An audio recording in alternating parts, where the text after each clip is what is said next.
Halkanii guyyaanii fiiga ayyoomiin harabaa fadhee hojjete jireenya koo fooyyeffachuuf jedhee jabonotaan tattaamalee eegdee jireenyaa yaabbachuudhaaf deetiin qe'ira qaqqaabadhee na jalaa shirgigaata akka bahuu dhiifaadha.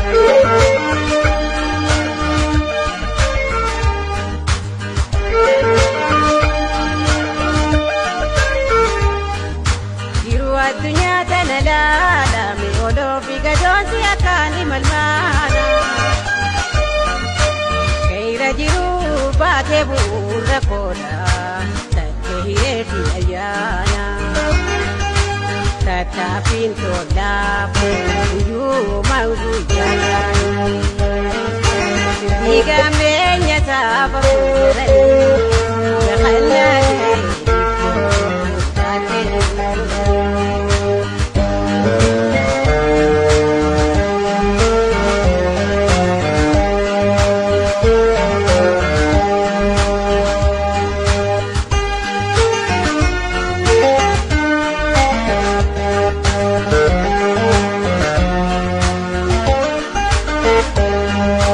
halkanii guyyaanii fiiga ayyoomiin harabaa fadhee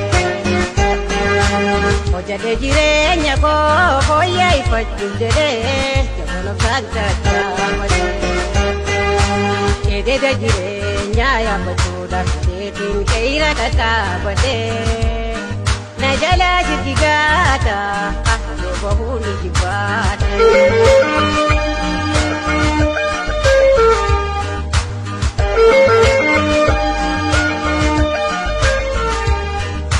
Iftuu gaira duuba mul'atu barraaqaa jiru ija laaluun hin arga.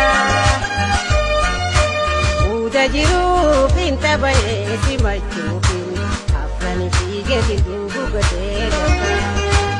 Uumaatu naanaaf finnee ofuu yaabbatee wanna darbuun beeyne ifooda tiiroodhaa baabororee.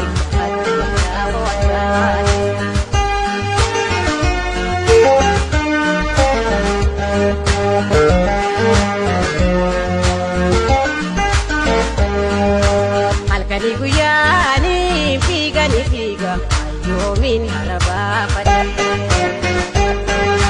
hojjete jireenya koo fooyyeffachuuf jedhee jabonotaan